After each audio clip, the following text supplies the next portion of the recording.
Boa noite a todos. Estamos aqui hoje, um dia muito especial. Vamos ter um amigo, um colega que gosto de falar colega porque somos todos irmãos e somos todos sempre trocando informações, descobrindo, passando para frente. E hoje nós temos um amigo maravilhoso que faz pesquisas, faz cirurgias, tem os filhos, tem família e encontra tempo para também compartilhar um pouquinho do seu research para todos nós.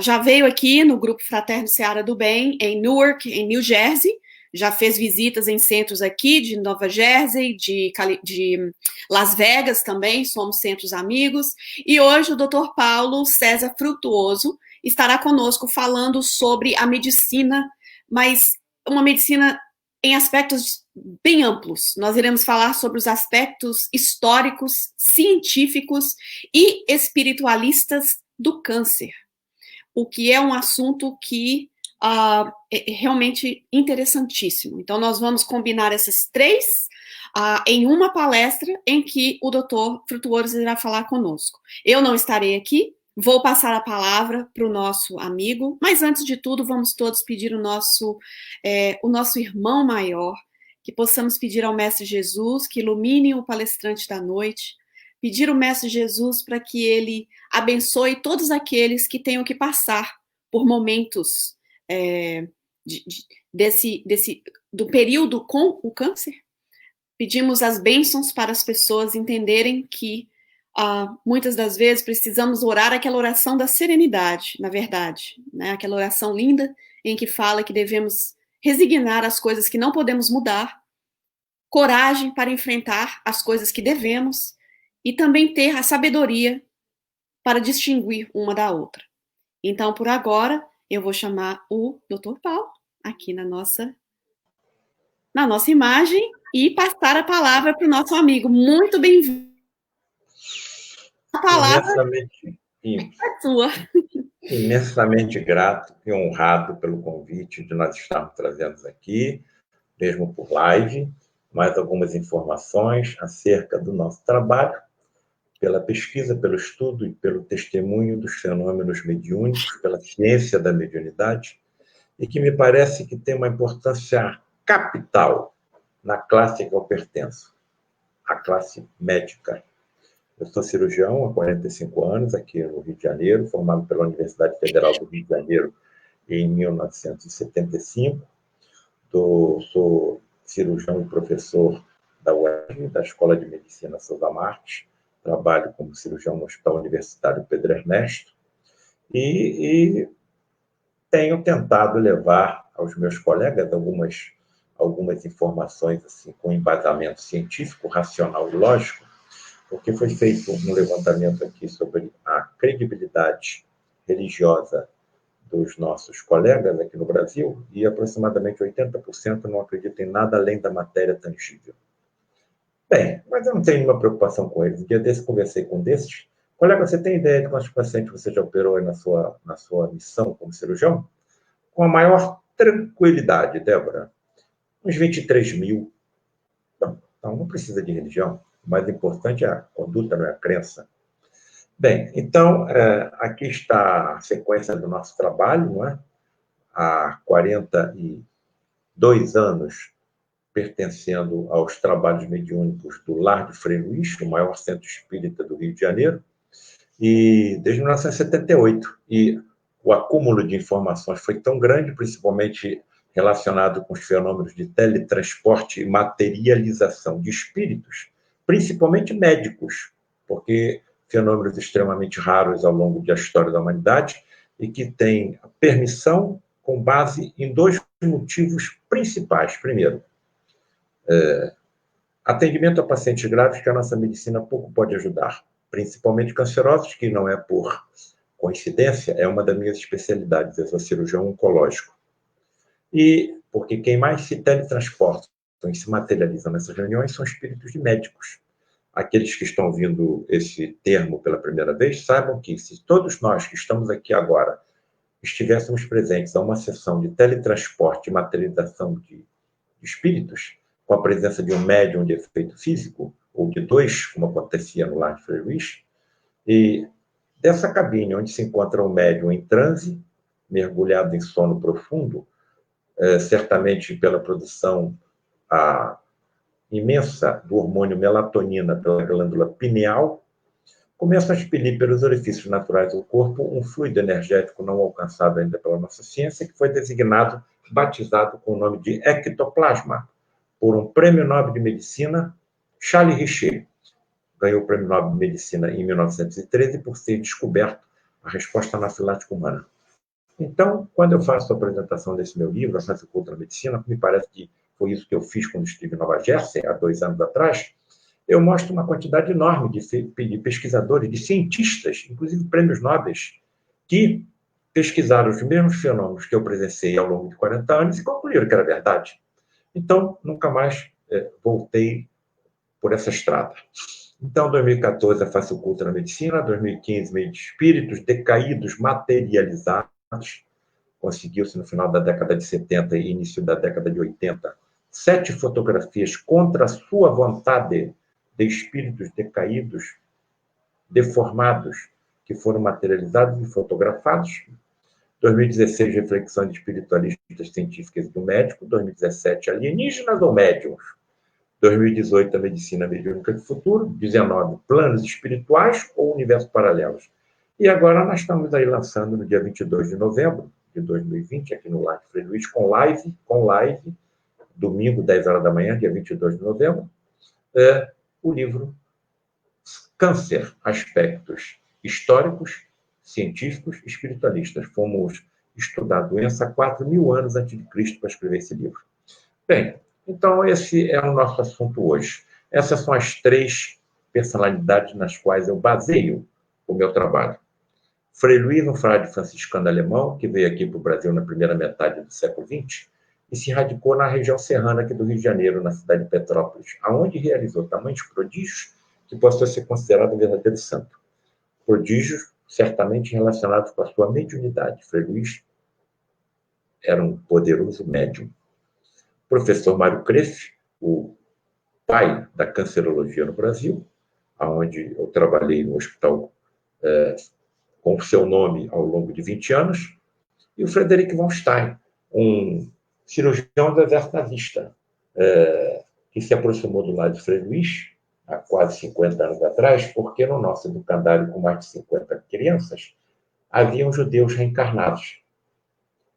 Bem, o ódio persistia, mas caiu nas malhas de Frei Luiz, que também era alemão, e desde que ele percebeu os equívocos que tinha cometido, como todos nós cometemos, e que continuava cometendo, mudou radicalmente.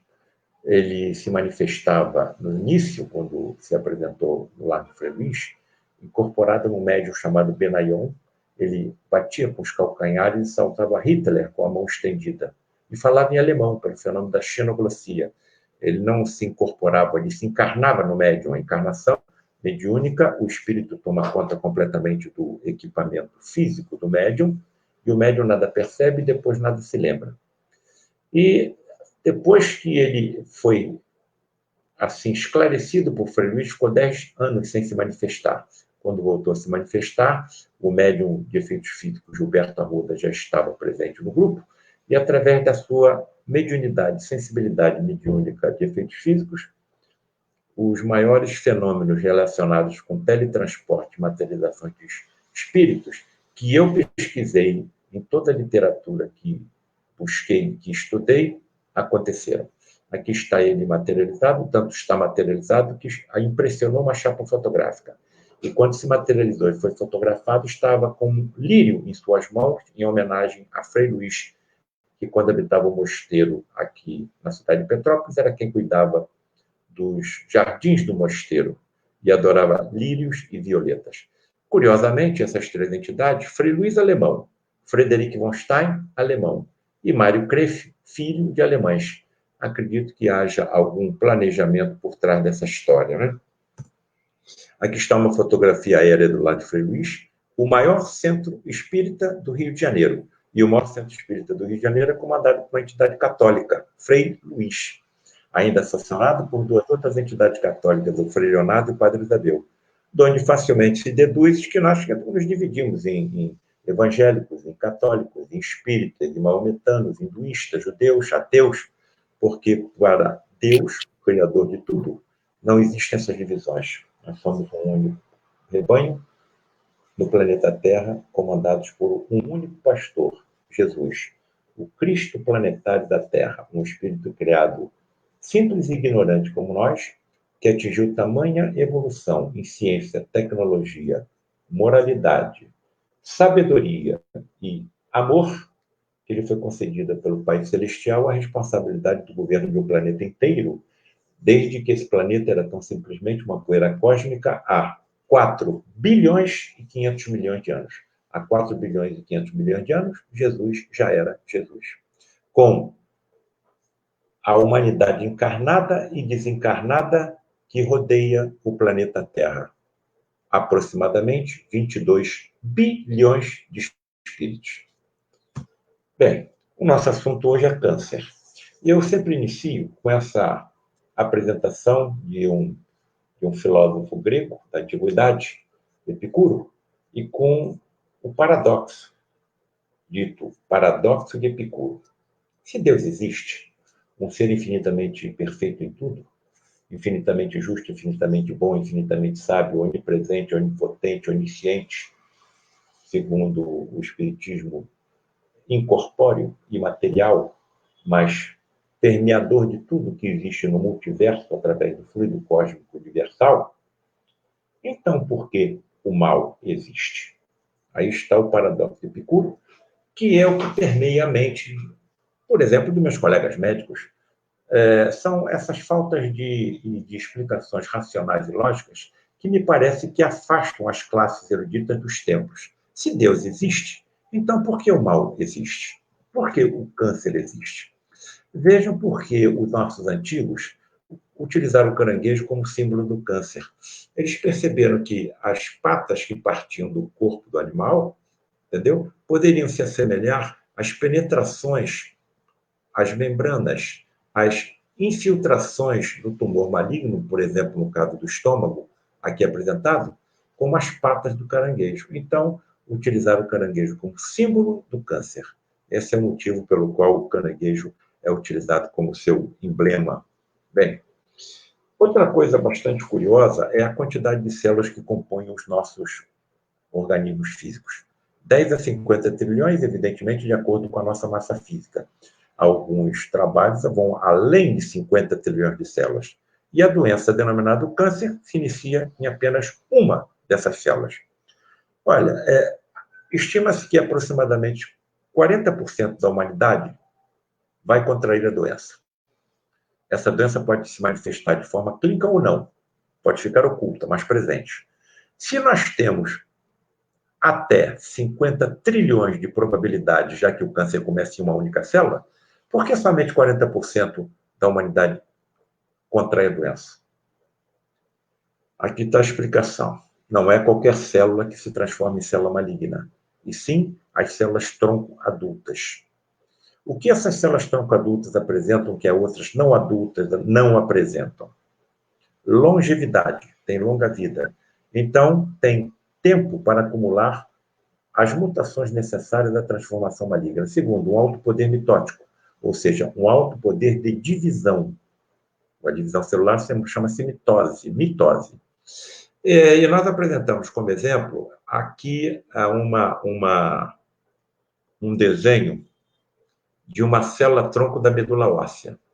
Dessa célula-tronco da medula óssea, que vai se dividir em duas filhas, todas as células do sangue periférico derivam. Então, quando nós escolhemos algum exame, alguma quantidade de sangue para fazer o exame, são essas células que são examinadas pelos laboratoristas, certo? São essas células da superfície provenientes de uma célula-tronco da medula óssea que serão examinadas. Mas há um detalhe nesse desenho muito importante. Observem que somente uma das duas células filhas que se dividem a partir de uma célula-tronco é que vão dar todas as células da superfície do sangue, enquanto a segunda célula filha retorna e continua como célula-tronco da medula óssea. Bem, Então, essa é a razão pela qual essas células-tronco adultas são as que se transformam em células malignas. Estima-se que para cada célula adulta dos nossos tecidos, que todos os tecidos e órgãos possuem células-tronco adultas, 25 mil ou mais células, ou um pouco menos, não são células adultas. Por isso, nós podemos entender por que somente 40% da humanidade desenvolve doença. Curiosamente, os tecidos tumorais, os tecidos cancerígenos, também apresentam células-tronco. Para cada célula-tronco tumoral, 5 mil a 10 mil células tumorais, segundo a ciência, não são células-tronco. Agora, quando nós exercemos qualquer terapia, seja através da cirurgia, da radioterapia, da quimioterapia, da imunoterapia em um paciente canceroso, e não conseguimos eliminar a célula-tronco tumoral, ou todas as células-tronco tumorais, não conseguimos curar a doença. Não conseguimos curar a doença. Bem, se nós conseguíssemos diagnosticar todos os tumores malignos enquanto eles tivessem somente aproximadamente 1 milhão de células, 1 milhão de células, talvez 1 milímetro cúbico de células tumorais, nós conseguiríamos curar todos os pacientes. Aí entra em equilíbrio quando um tumor maligno está com aproximadamente 1 milhão de células, porque esse equilíbrio é formado com as células que continuam se dividindo e aquelas que se eliminam, que são perdidas. Então, mais ou menos 50% das células continuam se dividindo, enquanto mais ou menos 50% das células se autoeliminam por um processo conhecido pela biologia como apoptose. Então, mitose, proliferação celular. Apoptose, eliminação celular. Suicídio fisiológico, natural. Agora, algo quebra esse equilíbrio. A falta de nutrientes, como, por exemplo, a glicose, o açúcar, que é o combustível das nossas células, a dificuldade da eliminação do lixo celular, denominado metabólitos, a dificuldade de eliminar o lixo celular, e o mais importante quebrador desse equilíbrio entre as células que estão se dividindo e aquelas que estão sendo eliminadas, a falta de oxigênio. Quando isso acontece, essas células tumorais, de forma intrigante, começam a produzir os chamados fatores de angiogênese tumoral, ou seja, substâncias químicas produzidas pelas células cancerosas que alcançam os vasos sanguíneos mais próximos e estimulam as paredes que formam, as células que formam a parede do vaso sanguíneo a se multiplicarem. Essas células se dividem a cada 300 dias. A cada 300 dias, uma célula da parede do nosso vaso sanguíneo se divide. Sob a ação desses chamados fatores de angiogênese tumoral, as células que compõem a parede dos vasos sanguíneos começam a se dividir a cada 3 dias, ou seja, 100 vezes mais rápido.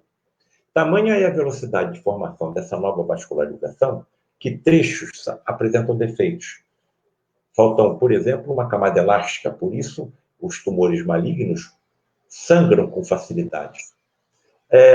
Quando essa nova formação de vasos sanguíneos, sendo atraída por outro fenômeno chamado quimiotaxia, atraídos pela química do tumor na direção do tumor, alcançam o conjunto aproximado de 1 milhão de células, ocorre uma tremenda multiplicação celular e as células que estão em mitose, em divisão, ultrapassam em muito as células que estão em eliminação. O tumor, então, cresce e começa a disseminar. Se disseminar pelas estradas, que são os vasos sanguíneos e os vasos linfáticos. Geralmente, o que mata o paciente com câncer é a disseminação metastática. Uma paciente, por exemplo, não morre porque o seu tumor maligno está na mama. Ela morre porque células malignas saíram do tumor canceroso da mama e comprometeram o fígado, comprometeram o pulmão, comprometeram os ossos, comprometeram o cérebro. Então, geralmente, o que mata o paciente com câncer são as metástases. Bem, aqui está a figura mostrando esses tumores que, se pudessem ser diagnosticados precocemente, levaria à cura de todo paciente com câncer. E o que acontece quando os vasos sanguíneos, estimulados pelos fatores de produção celular de tubos sanguíneos, alcançam o tumor, ele explode em crescimento. Então, são essas estradas através das quais as células cancerosas se desprendem do tumor primário e atingem qualquer outro órgão do nosso organismo. Aqui estão as principais agentes cancerígenos que estão conhecidos por todos nós. O tabagismo é a principal causa evitável do câncer da civilização moderna. Repito, o tabagismo é a principal causa evitável do câncer da civilização moderna. Radiações solares, principalmente em indivíduos com pele muito clara, devido à ação das radiações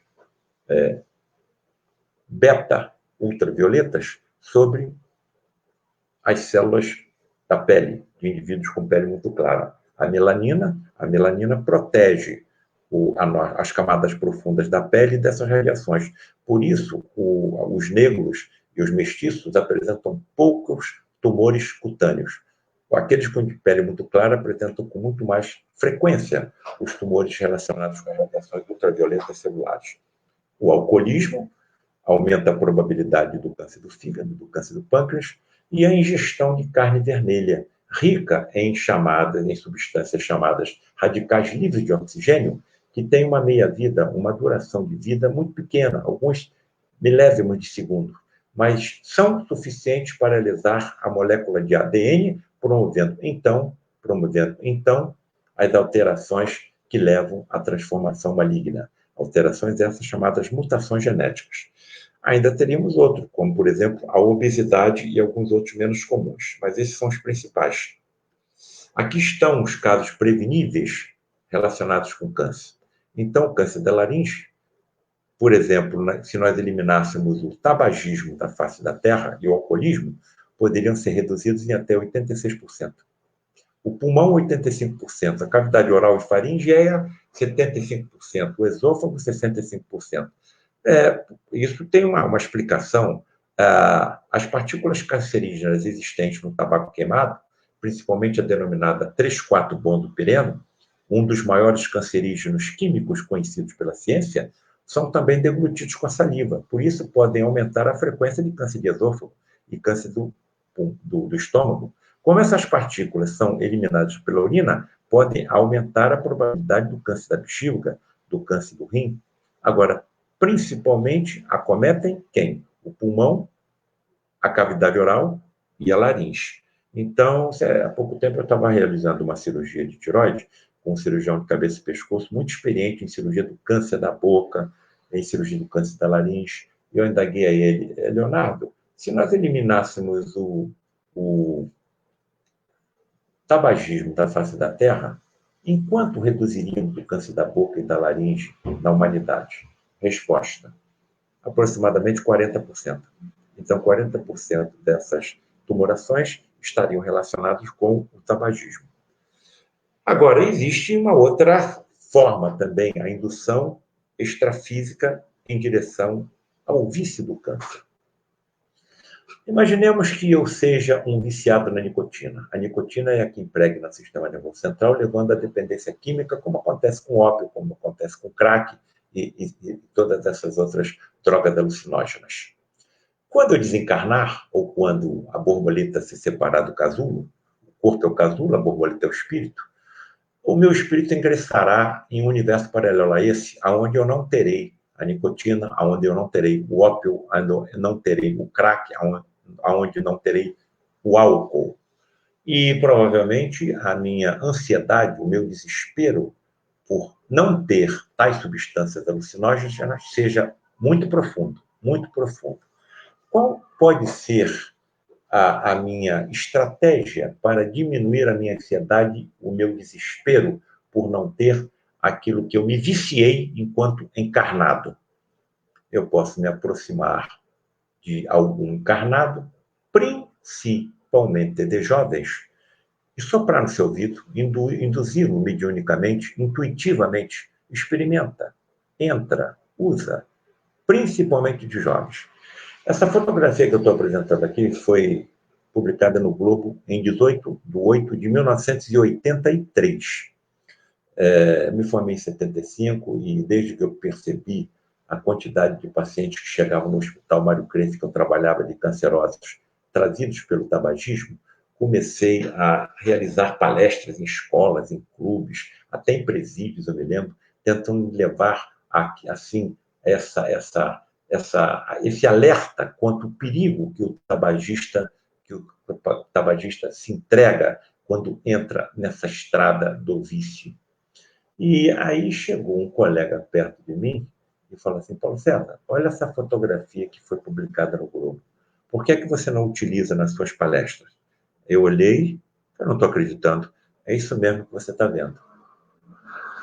No tempo que eu lutei, que eu ingressei nessa estrada de luta contra o tabagismo, não contra o tabagista, contra o tabagismo, havia determinadas propagandas que anunciavam o cigarro, algumas marcas, como a preferida da classe médica. A preferida da classe médica.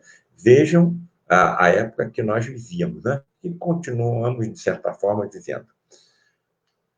Nitidamente, esse indivíduo foi envolvido no escândalo e o Globo foi lá cobrir o evento, o acontecimento, e fotografou esse indivíduo enquanto ele estava fumando. Nitidamente, desenha-se na fumaça do cigarro uma cara tonha, com 2 dentes incisivos, um lábio, uma bocarra, como se estivesse abocanhando a cabeça do fumante, um nariz com asa do nariz e tudo, um olho, uma sobrancelha, uma orelha e uma vasta cabeleira. Bem, provavelmente alguém deve estar achando que isso é uma obra pura do acaso. Uma obra pura do acaso. Não sou contra. Se essa fotografia tivesse sido feita alguns segundos antes ou alguns segundos depois, nada teria aparecido. A minha interpretação, depois de tantos e tantos anos pesquisando os fenômenos da mediunidade, é que esse indivíduo deveria ter a mediunidade de efeitos físicos. E moléculas do ectoplasma, a energia utilizada pelos espíritos para se teletransportar e se materializar no nosso meio, moldou a silhueta de alguma entidade obsessora que o acompanhava. E a fumaça do cigarro seguiu o molde das moléculas de ectoplasma. Bem, repito, isso não pode ser obra do acaso. Aqui está a trípode que nós utilizamos para explicar a genética da malignização. Entendam como trípode um banco com 3 pernas. Se tiver 2, o banco vai cair. Se tiver uma, o banco vai cair. Se não tiver nenhuma, não tem banco. Então, qual seria a primeira perna da nossa trípode? Os chamados oncogenes. Os oncogenes são derivados de genes normais, denominados proto-oncogenes, que têm a função de estimular violentamente a multiplicação das células. Os proto-oncogenes, repito, quando esses genes funcionam normalmente, são denominados proto-oncogenes. Quando funcionam anormalmente, de forma errada, são denominados oncogenes. Os proto-oncogenes têm grande atividade, por exemplo, no crescimento do feto, no crescimento do embrião. Lembrem que a velocidade de crescimento de um feto, de um embrião, pode lembrar a velocidade de crescimento de um tumor maligno. Então, para que eu tenha um tumor maligno, eu preciso de um oncogene ativado. Segundo o pé do meu banco, chamado trípode, um gene repressor desativado. Os genes repressores são aqueles que contrabalançam a ação dos proto-oncogenes. Então, nós todos temos genes repressores, porque à medida que fomos crescendo em tamanho físico, em determinado momento, nossos genes repressores começaram a atuar, diminuindo a ação dos proto-oncogenes. Então, para que eu tenha um tumor maligno, eu precisarei de um oncogene ativado e um gene repressor desativado. Senão, o chamado fenótipo tumoral não vai se manifestar. Fenótipo é aquilo que nós vemos, que pode ser observado. Então, eu preciso de um oncogene ativado e de um gene repressor desativado. Qual seria o terceiro pé da minha trípode? O sistema imunológico. Todos nós temos células cancerosas circulantes no nosso organismo. Por que não temos câncer? Porque o nosso sistema imunológico as detecta e as elimina. O canceroso é aquele que, em algum momento, apresentou uma depressão do sistema imunológico. E essas depressões do sistema imunológico podem ser causadas até por um trauma psíquico. Essas depressões imunológicas podem acontecer segundo as informações precisas, através de comunicações mediúnicas confiáveis, decorrentes pela carência de humildade, pelo egoísmo, pela cobiça, pela vaidade, pelo orgulho, pelo ciúme, pelo desespero, pela prepotência. Então, são alterações psíquicas, e alterações psíquicas que podem se manifestar na nossa estrutura física. Onde? No sistema imunológico do nosso organismo. Aí está montada a trípode, o banco com 3 pernas. Um oncogene ativado, um gene repressor desativado e uma depressão do sistema imunológico. Mas por que fetos, crianças, indivíduos cuidadosos com seu corpo físico também contraem a doença? Vamos relembrar uma das nossas primeiras imagens, no início da nossa apresentação, o paradoxo de Epicuro. Por que, se nós temos um planejamento inteligente para a vida, se estamos sob esse planejamento, desde que o planeta Terra existe, por que esse planejamento tão perfeito, tão exato, permite que nós adoecemos? Por que nós contraímos 40% da humanidade a doença chamada câncer? Bem, estamos no meio dessa encruzilhada. E essa encruzilhada está sendo formada pelas religiões e pela ciência. Eu não tenho resposta. As religiões estão me orientando o que eu devo fazer. Eu não devo mentir, eu não devo matar, eu não devo prestar falso testemunho, e de alguma forma me convenceram que eu continuarei vivo depois do fenômeno natural da morte, da desencarnação. Mas nada. Que espécie de corpo terei? Não sei. Eu necessitarei de algum alimento, de um líquido como a água? Não sei. Onde eu vou morar? Não sei. Poderei estudar? Poderei trabalhar? Não sei. Necessitarei de algum alimento? Não. Crianças que falecem em tenra idade continuam crescendo, idosos rejuvenescem, cegos voltam a enxergar, paralíticos voltam a andar? Não sei. Então, as religiões, com exceção do espiritismo, estão nos levando somente até a morte. Todas as religiões são importantes. Todas as religiões são respeitáveis e importantes porque pregam o bem. Só que nós estamos, assim, num período de evolução de conhecimento que precisamos de respostas lógicas e exatas. Quando eu me volto para a ciência, tudo é obra do acaso. O Big Bang é uma obra do acaso, mas não se sabe o que acontecia antes do Big Bang. Então, para a ciência, o universo começa há 13 bilhões e 700 milhões de anos pela emancipação, pela expansão de um átomo primordial. O canceroso para a ciência é um azarado. O canceroso para a ciência é um azarado.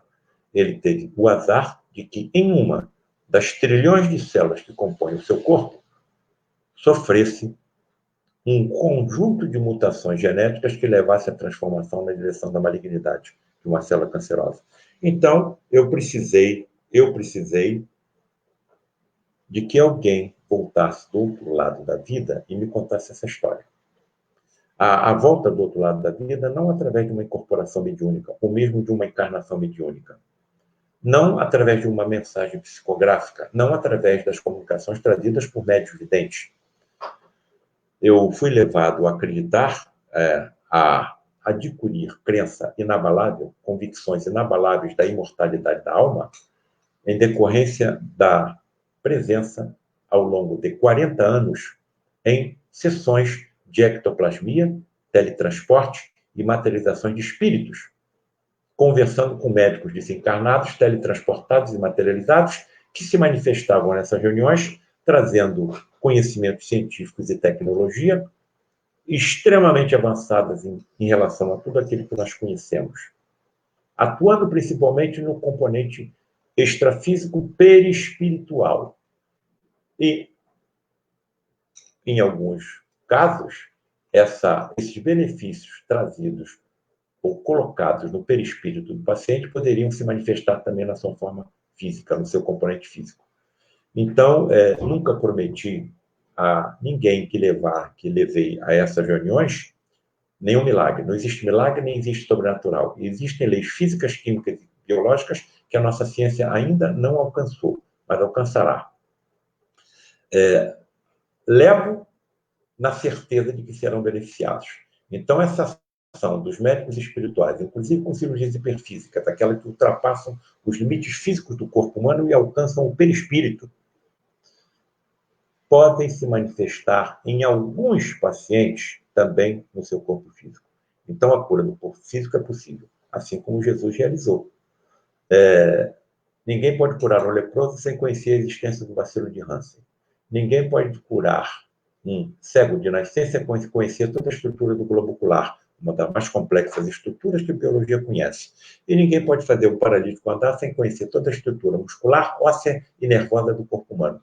Se há 2000 anos ninguém conhecia isso, não foi que ele aprendeu. Mas que aprendeu, aprendeu.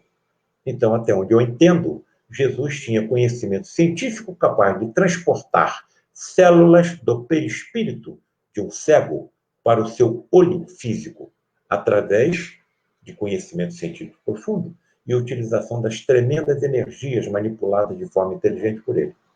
Manipulação das tremendas energias físicas e extrafísicas por ele manipuladas de forma inteligente.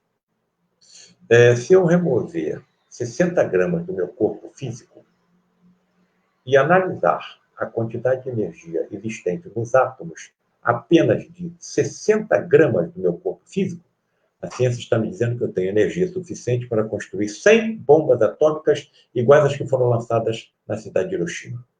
Eu tenho 90 quilos, 90 mil gramas, 160 mil bombas atômicas.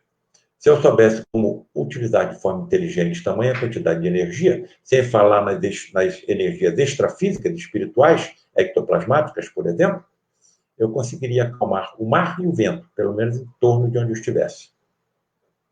Agora, essa utilização dessa energia por Jesus é uma brincadeira, uma gota no oceano diante do que ele era capaz.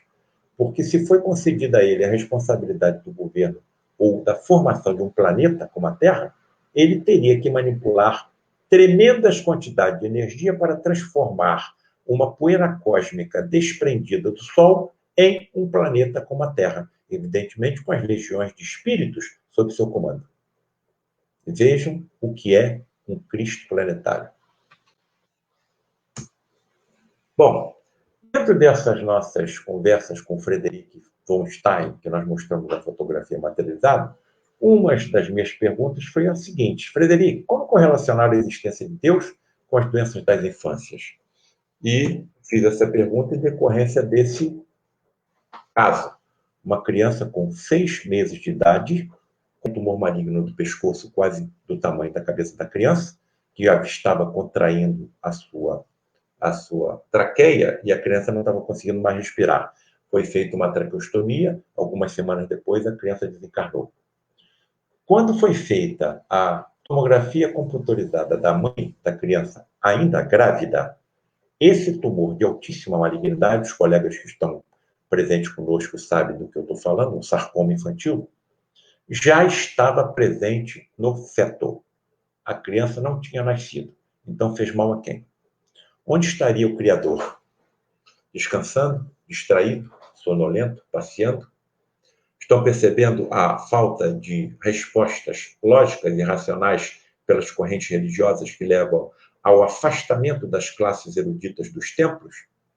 Eu não posso afirmar que o espiritismo seja a religião do futuro, mas eu acho que todas as religiões do futuro necessitarão do espiritismo para trazer respostas racionais e lógicas aos seus seguidores. E até onde eu entendo, o Evangelho é uma religião cósmica, universal. Aonde houver vida, haverá Evangelho. Bem, qual foi a resposta do Frederic? A resposta que todos nós sabemos. Entenda os tumores como aspiradores das impurezas do espírito, tudo se esclarecerá. Mas se a criança nem nasceu, como as impurezas foram lá parar? Todos nós sabemos, em vidas passadas pela lei matemática de ação e reação. Fiz causei o sofrimento do próximo, ou da natureza do planeta que eu habito e que prejudicará a vida daqueles que virão depois de mim, em encarnações futuras, eu estarei colocando impurezas no meu perispírito. Eu estarei deformando o meu perispírito. E essas deformações podem ser tão profundas que, quando chegar o momento da minha encarnação, eu não caberei no corpo físico igual ao nosso. Segundo as informações precisas do outro lado, para o alívio de tais sofredores, os mentores do planeta os conduzem à reencarnação em planetas que, em relação à Terra, estão na idade da pedra. Reencarnarão como trogloditas, como pitecantropos, como neandertais, e poderão, com a inteligência que adquiriram, acelerar a evolução das humanidades desses planetas. Não há regressão da inteligência, não há regressão do conhecimento. Pode haver regressão da forma, da fisionomia, mas não da inteligência. Isso talvez tenha acontecido, ou venha a acontecer, com carrascos nazistas. Tamanhas sejam as deformações perispirituais pelos malefícios que causaram semelhantes. E lembro, a natureza do planeta que habitamos. Basta lembrar do que está acontecendo, por exemplo, com a floresta amazônica, com o Pantanal Mato-Grossense e por aí por diante. Apresento a vocês a minha neta Isabela. A criança está com 4 anos de idade. Quando a minha nora estava com 3 para 4 meses de gravidez, foi picada pelo mosquito da Zika e a minha neta nasceu com microcefalia. A criança não fala, a criança não senta, a criança não anda e a criança não come. Está com uma sonda no estômago para se alimentar e não morrer de fome. Bom, graças a Deus está na minha família, nada está faltando e eu nunca vi tanto carinho, tanta dedicação de uma mãe como eu vejo a minha nora ter por essa criança. Mais de 3.000 crianças aqui no Brasil estão com microcefalia. Mais de 3.000 crianças estão com microcefalia. Novamente, nós estamos aqui com o paradoxo de Epicuro nos torpedeando a mente. Aonde estaria Deus? Só a reencarnação pode explicar uma situação dessa. A lei da palingenesia, aliás, a lei da reencarnação comprovada pela ciência, acabará com todas as intolerâncias, com todas as guerras, com todas as discussões, com todas as agressões que permeiam toda a humanidade. Está na comprovação científica da reencarnação a salvação da humanidade. Agora, essa história tem uma outra faceta. É impressionante a precisão que essa doença causa a uma criança que nem nasceu. A criança nem nasceu. É utilizada um vírus, um inseto, uma gestante e um feto.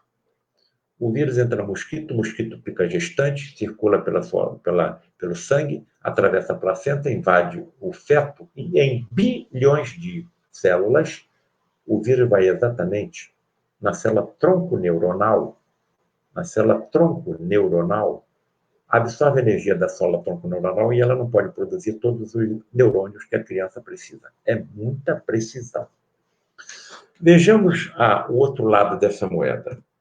Pesquisadores aqui da USP pensaram o seguinte: se esse vírus ataca uma célula-tronco neuronal, será que ele atacaria a célula-tronco de um tumor neurogênico cerebral, como, por exemplo, o glioblastoma, e pegar esse glioblastoma maligno que acometem crianças e implantaram no cérebro de ratos? O tumor evoluiu, deu metástases ósseas, e nesse momento eles injetaram o vírus da Zika nos animais. Bom, olha o que aconteceu. Tudo que é verde é neurônio. Tudo que é azul é célula cancerosa. Tudo que é vermelho é o vírus da Zika. O vírus da Zika atacou todas as células cancerosas e as eliminou completamente. O mesmo vírus que causou a microcefalia da minha neta. E começaram, então, os testes. Tudo que é colorido é câncer em ratos. Tudo que é colorido é câncer em rato. O tumor está no cérebro e se propagou em metástase para o esqueleto. Injeta-se o vírus da Zika.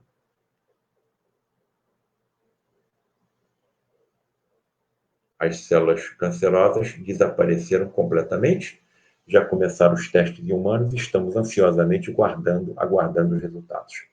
Só o espiritismo kardecista cristão, o consolador prometido por Jesus, pode explicar uma situação dessa. Me parece que esse grupo de espíritos, mais de 3.000, vieram com duas bagagens, uma bagagem kármica e uma bagagem missionária, trazendo uma solução para um terrível problema para os nossos neurologistas infantis e para os nossos cirurgiões. As crianças acometidas por esse tumor necessitam ter o seu crânio aberto. Os neurocirurgiões tentam remover o tumor do cérebro, fazem quimioterapia e radioterapia complementar e a maioria das crianças morrem. Será que estaria aí uma evidência de uma associação da bagagem kármica com a bagagem missionária? Estariam esses espíritos, através do sofrimento pela microcefalia, saudando dívidas tremendas, terríveis e profundas, através também da missão de trazer a solução para um problema tão grave para os nossos neurologistas infantis e neurocirurgiões? Então, na reencarnação está a explicação e a solução para muitos problemas que assolam a humanidade. E a reencarnação, ela pertenceu ao catolicismo até 300 anos depois de Cristo. Até 300 anos depois de Cristo, a reencarnação fazia parte do catolicismo. Aliás, isso está nas passagens evangélicas. Senhor, por que as escrituras dizem que Elias deveria vir antes do Messias? Mas Elias veio. Não o reconheceram e fizeram dele o que bem entenderam. E aí os discípulos entenderam que ele estava se referindo a João Batista. Então Jesus pregou a reencarnação. Por volta de 300 anos depois de Cristo, a imperadora Teodósia, no simpósio, numa reunião clerical em Constantinopla, influenciou seu marido, o imperador, para que insistisse com o Papa que removesse a reencarnação dos dogmas do catolicismo. E ele removeu. Por que ela fez isso? Porque ela tinha sido cortesã e, quando assumiu o cargo de imperatriz, mandou degolar 500 cortesãs, que eram suas colegas de profissão. E, além disso, tinha um tremendo pavor de reencarnar como uma criada negra. Então, a retirada da reencarnação dos dogmas católicos foi uma decisão política. Eu fico a imaginar o benefício que seria trazido para a humanidade se isso não tivesse acontecido. Com o prestígio que o nosso Papa Francisco tem, se o catolicismo aceitasse a verdade da reencarnação. Mas é questão de tempo. Bem, aqui está a formatação orgânica, então, extrafísica, que molda os nossos corpos a partir da concepção, o perispírito, trazido por Kardec em meados do século XIX, e que já está sendo estudado por Sheldrake, com um outro nome, campos morfogenéticos. Vejam como a ciência está se aproximando da comprovação científica do perispírito. Outra vertente extremamente importante para a evolução da humanidade será a aproximação entre a ciência e as religiões. Porque a ciência sem religião é cega. E a religião sem a ciência é manca. Ou o contrário. Frase de quem? Albert Einstein. Bom, percebam outra informação preciosa que pode estar relacionada com um problema kármico associado com câncer. Existe um tipo de câncer do estômago denominado câncer gástrico hereditário. Foi descrito em 1964 em 3 famílias do povo maori nativo da Nova Zelândia. Responde por 1 a 3% de todos os cânceres do estômago. Característica principal, mutação de um gene denominado CDH1, que foi identificado em 1998, relativamente recente. Idade média de diagnóstico, 38 anos. É um tipo de tumor maligno do estômago que acomete principalmente jovens, tendo sido descrito até em jovens com 16 anos. Então, quando essa alteração nesse gene CDH1 é detectada, a probabilidade do paciente desenvolver um câncer de estômago ultrapassa 80%. Não somente o câncer de estômago, mas também o câncer da mama, com características genéticas. E está sendo estudada a probabilidade também do câncer do cólon ou do intestino grosso e do reto. Uma das características desse tumor é que, embora ele possa ser diagnosticado em pequenas dimensões, a indicação é a remoção do órgão inteiro, porque ele apresenta multicentricidade, ou seja, múltiplos focos de tumor microscópicos permeiam por todo o estômago. Houve um trabalho em que foi proposta em indivíduos que apresentavam alteração genética no CDH1 da remoção profilática do estômago. Não existe nenhum sinal de doença, mas tem alteração no CDH1. Alguém aí aceita que seu estômago seja removido pela probabilidade de 80% de apresentar um câncer de estômago no futuro? 6 pacientes aceitaram. 6 pacientes aceitaram. Em um, sem nenhuma doença evidente, encontrou-se 208 focos microscópicos do câncer já presente no seu estômago. Bem, essa doença, ou esse gene CDH1, está relacionado com uma proteína chamada caderina. São esses cabos de guarda-chuva verdes que aqui estão. Aqui nós temos a membrana de uma célula, que está ao lado de outra célula. Aqui está a membrana da célula do lado. Percebam que milhares de cabos de guarda-chuva partem dessa célula e se encaixam com os milhares de cabos de guarda-chuva que partem da célula que está ao lado. Formam uma carapaça tão rígida, uma paliçada tão frenética, tão fechada, que nem a água passa. Passa através da célula, mas não passa entre as células. O que acontece com o CDH1 quando ele está alterado? Esses cabos de guarda-chuva não se formam, ou se formam de forma quebradiça e amolecida. Se a célula já está transformada maligna, ela vai facilmente se desprender do seu local e provocar metástases. Além de provocar a metástases em órgão distante, ela vai se infiltrar por baixo da membrana interna do estômago e proliferar por todo o órgão. Daí a necessidade da remoção inteira do estômago. Lembrando que são alterações malignas que acometem indivíduos jovens. Aqui está o que os nossos médicos que fazem endoscopia encontram quando diagnosticam essa doença. Multiplicidade do tumor na superfície do órgão. Bem, essa doença foi estudada profundamente por esse pesquisador neozelandês, Perry Guilford. Olha o que ele encontrou. 25 membros da mesma família dessa tribo Maumi, desse povo Maumi da Nova Zelândia, 25 membros da mesma família morreram com câncer gástrico hereditário ao longo de 30 anos. Por quê? Eu, ao longo da minha atividade como pesquisador, como estudioso dos fenômenos da mediunidade e como escritor, eu me deparei algumas vezes com determinados acontecimentos que poderiam ser designados como casuais.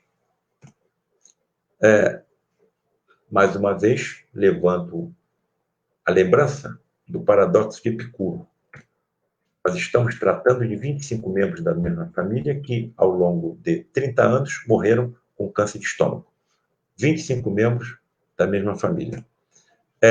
Haveria algum processo kármico familiar coletivo relacionado com câncer gástrico hereditário? Esse pensamento surgiu na minha mente.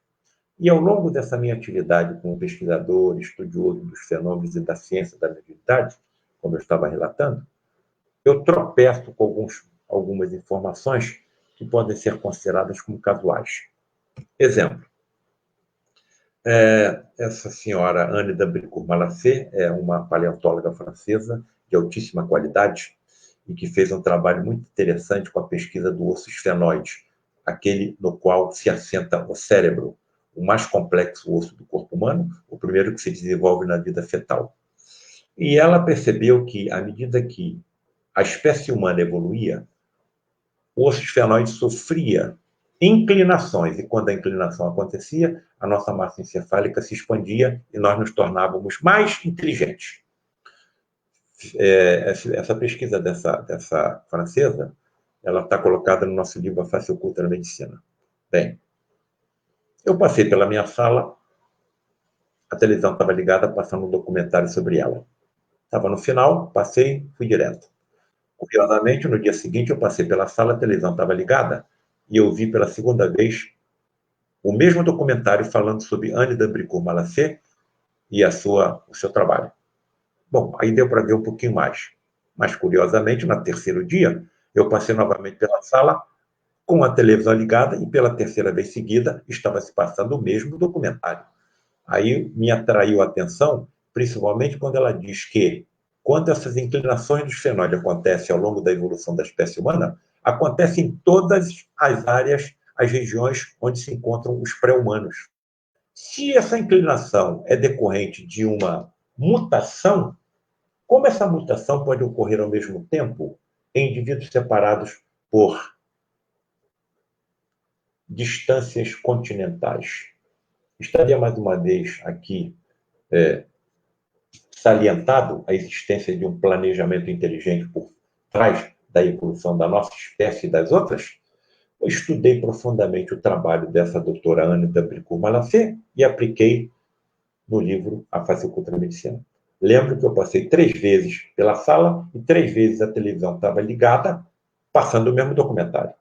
Outro foi essa construção da pirâmide de Gizé, em que há quase 40 anos atrás eu perguntei ao Frederic por que ele realizava os procedimentos cirúrgicos hiperfísicos, que são sangramentos e extração de peças cirúrgicas, à minha frente de outros colegas, algumas até removidas pela minha mão, enquanto eu, como cirurgião na Terra, me aprofundo para operar um estômago, para operar um fígado, para operar um pâncreas. Por que ele realiza os procedimentos na superfície dos corpos?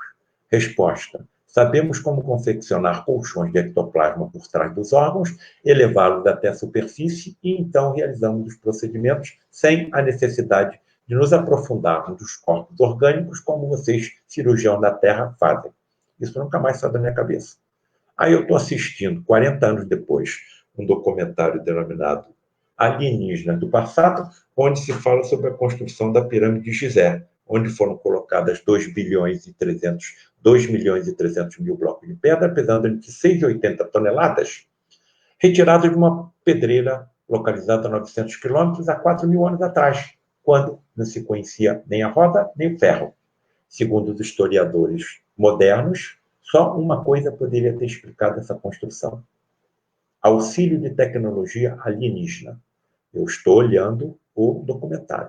De repente, o apresentador, Giorgio Tsoukalos, diz o seguinte: pois encontramos alguns relatos em paredes de túmulos egípcios que os construtores antigos do Egito sabiam como colocar uma estranha substância branca por baixo das pedras e elas eram, então, facilmente elevadas e deslocadas. O que vocês acham que aconteceu comigo? Eu me lembrei do que o Frederic tinha me dito. A mediunidade era muito conhecida e utilizada no Egito Antigo. Quem mandava no país era o sacerdote, não o faraó. Conheciam todas as formas de mediunidade. Não saberiam eles utilizar, então, o ectoplasma de médios de efeitos físicos? Eu não sou contra o auxílio de tecnologia extraterrestre. Existe vida em todo o universo. Na casa do Pai existem muitas moradas.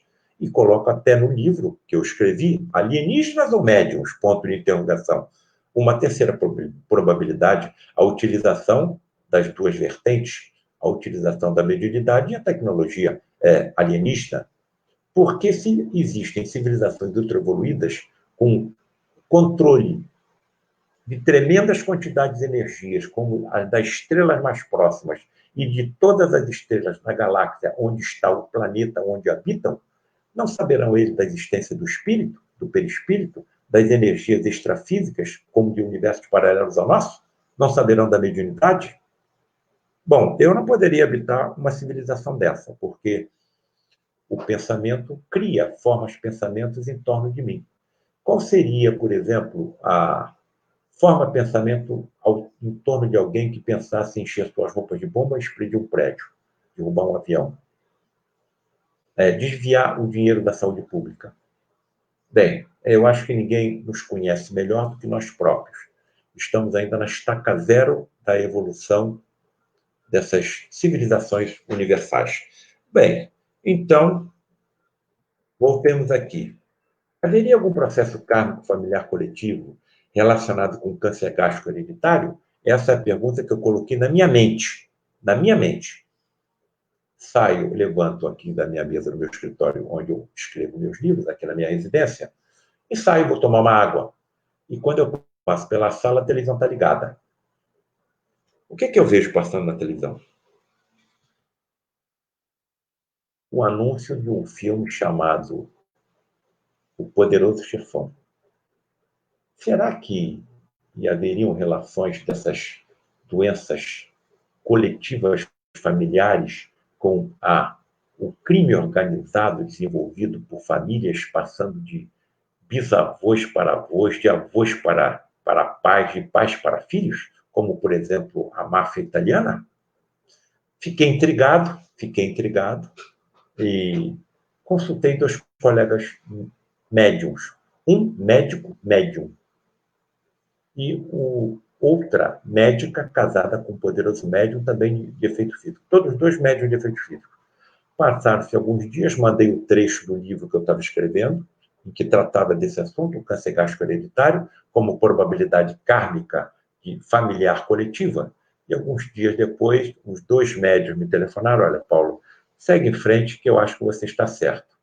As informações que nos foram passadas é que você está no caminho certo. Evidentemente, eu não coloco isso como certeza nos meus livros, eu sou muito cauteloso.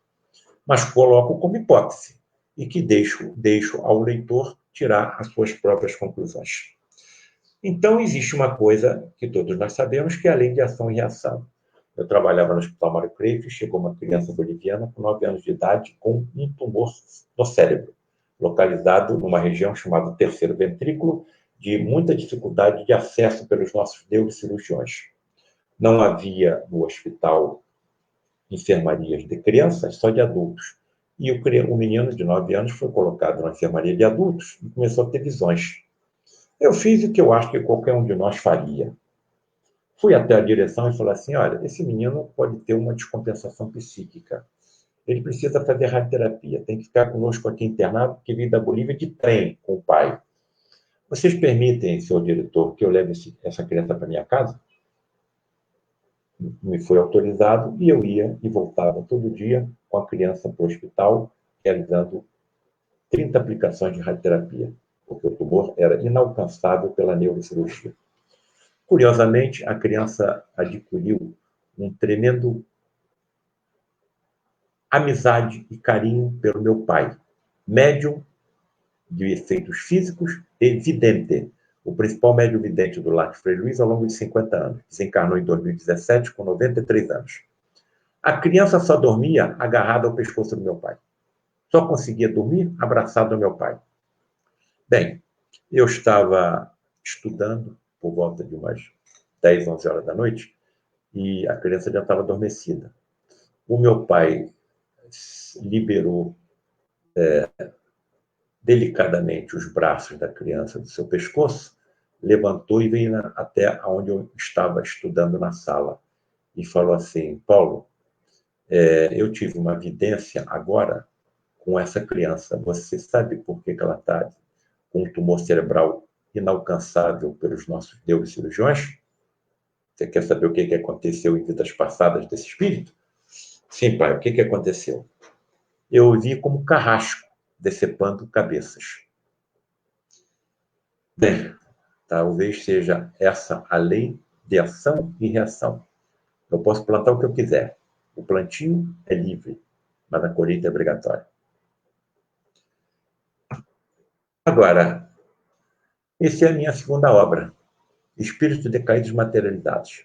Como eu falei no início, 7 espíritos foram materializados contra a sua vontade e fotografados no final da década de 70 e início da década de 80. Dessas 7 reuniões, eu participei de 2. Eu estava chegando em 1978 no lar de Frei Luís. Essa imagem me acompanha desde os 9 anos de idade, família muito humilde, e o meu pai comprava toda semana uma revista chamada Trópicos, hoje custaria R$1 ou R$2, e que trazia arte, ciência e história. E veio um artigo sobre a Divina Comédia de Dante Alighieri, com 7 ou 8 desenhos de um artista francês chamado Gustave Doré, que no século XIX fez esses desenhos sobre a Divina Comédia, que foi escrita no século XIII por Dante Alighieri. Uma das imagens era essa. Eu vi esse artigo com 2 anos de idade, e essa imagem nunca mais saiu da minha mente. Passam-se mais de 50 anos, e você escreve o livro Espíritos Decaídos Materializados, e a imagem que nunca saiu da sua mente é a capa do livro. Mais uma vez, eu acho que tem um planejamento por trás dessa história. Bem, o que acontecia nessas reuniões? Um médium de efeitos físicos era colocado dentro de uma cabine e as cortinas negras eram fechadas. O médium ficava sozinho em transe mediúnico lá dentro, transe mediúnico, ou seja, desmaiado, evidentemente com produção de grande quantidade de melatonina, o hormônio do sono, produzida pela glândula pineal, o órgão da mediunidade. E quando esses médiuns de efeitos físicos extremamente raros em toda a história da humanidade estão nesse transe, começam a expelir pelos orifícios naturais do corpo, principalmente nariz, boca e ouvido, um fluido de altíssima energia denominado ectoplasma. Vejam que tem a aparência de uma espuma de barba. É com essa tremenda energia que espíritos de universos paralelos ao nosso, desencarnados, se teletransportam e se materializam durante alguns momentos no nosso meio. Então, as luzes eram apagadas, estavam ali 10, 12 pessoas, com um fotógrafo profissional que montava a sua câmera em frente à cabine. E aguardávamos em prece, com a Ave Maria em surdina, um sinal que vinha da cabine, um estalido de dedos.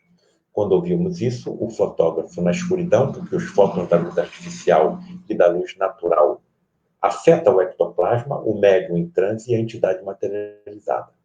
Se você está numa reunião de materializações em escuridão completa, como é que você vê um espírito materializado? Porque quando ele sai da cabine, ele sai emitindo luz pelo seu corpo, pelas suas vestes, pelo seu nome de bioluminescência astral. Bom, eram aquelas máquinas antigas com flash, e o flash era envolto num papel celofane vermelho. As radiações infravermelhas são as que mais afetam, as que menos afetam o ectoplasma. Só íamos ver o que aparecia na chapa fotográfica no dia seguinte. Vou mostrar 2, lembrando o assunto que nós estamos falando aqui. Aspectos históricos, científicos e espiritualistas do câncer. Aqui está uma dessas entidades teletransportadas e materializadas. Isso tudo está descrito nos livros do André Luiz. Missionários da Luz, Obreiros da Vida Eterna, Libertação, Ação e Reação. O André Luiz descreve as fisionomias deformadas dos espíritos dos umbrais. O que se conseguiu no lado de Frei Luís, me parece que não se conseguiu em nenhum momento da história da humanidade, em nenhum local do planeta Terra. Materializado até meados do século XIX, não tinha máquina fotográfica, então não se podia fotografar nada. A partir de meados, uma série de pesquisadores no final do século XIX e início do século XX conseguiram inúmeras fotografias de espíritos materializados, mas não decaídos e deformados, como esse que aqui está, um cíclope, um espírito sexólatra, fotografado e materializado no dia 6 de outubro de 1979, no lar de Frei Luís. Percebam, o cíclope é uma figura da mitologia grega em que a criatura não tem olhos como nós, e sim um olho central na sua fronte. Pela altura dessa entidade, percebe-se que ele é um anão. Isso é um cordão de cobre que era passado por orientação das entidades na porta da cabine para evitar, de alguma forma, a saída da entidade, evidentemente com alguma má intenção, na direção dos presentes. Por que 10, 12 pessoas, chefes de família, mães de família, médicos e outras com a sua responsabilidade profissional se embrenhariam 7, 8 horas da noite em uma floresta no alto de uma montanha, aqui no bairro de Jacarepaguá, no Rio de Janeiro? A não ser que algo de grande importância ali exista. O Santuário de Frei Luís, quando eu mostrei aquela cidade, aquela fotografia aérea, fica incrustado na floresta que envolve a mini cidade do amor, o Lar de Frei Luís, porque todo ser vivo tem ectoplasma animal, hominal e vegetal. E o meu pai, quando nós subíamos para o santuário para a participação dessas reuniões, via pelo caminho, pela sua evidência, físicos, técnicos, removendo energia ectoplasmática das folhas, dos troncos, das flores, dos pássaros, dos esquilos, e carregando para o santuário. 70% da energia sai do médium de efeitos físicos. Os outros 30% da assembleia que acompanha o médium e da natureza que rodeia o santuário. Agora, indago. Esse espírito vai reencarnar, mais cedo ou mais tarde. Como é que você vai acoplar seu espírito em um corpo físico igual ao nosso? Quais são as degenerações genéticas que esse espírito degenerará no ADN que comporá o seu corpo no futuro?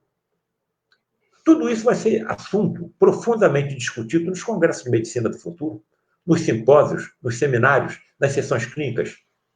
Eu vou desencarnar e vou reencarnar. Sou médico, quero voltar médico.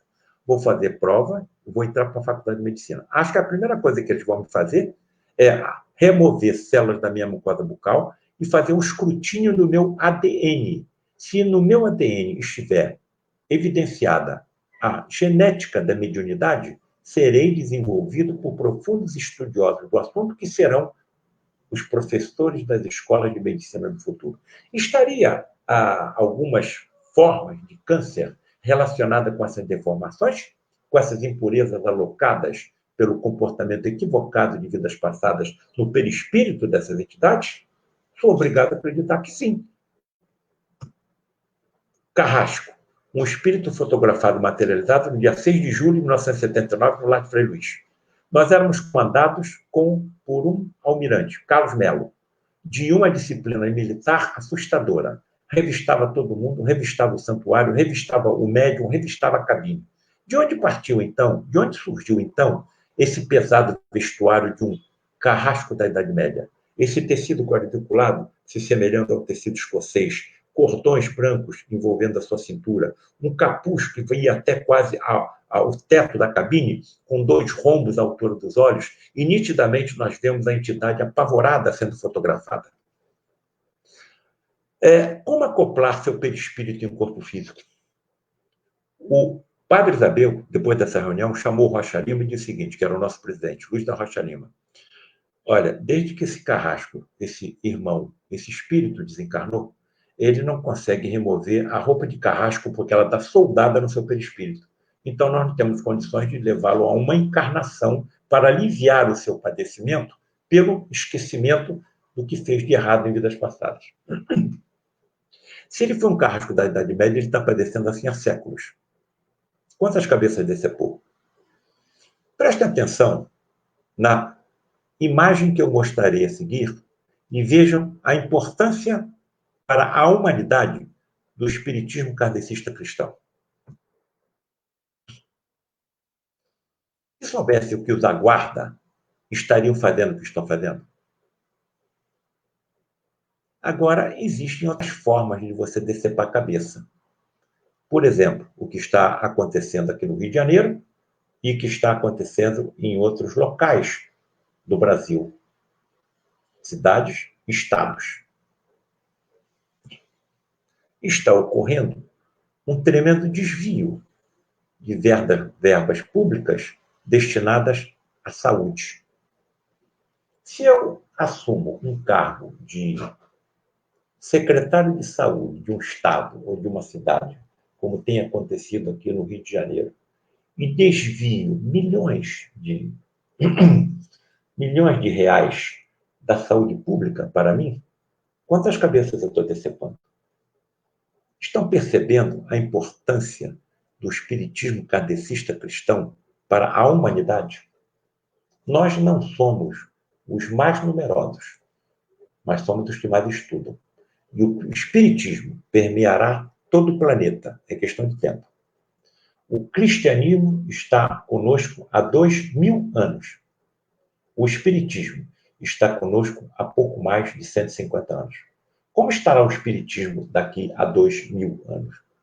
Com todas essas informações trazidas e com o percentual de médios aumentando. Somos hoje 7%. Mas as informações é que estão chegando uma pleiade de espíritos com grande evolução no sentido da mediunidade.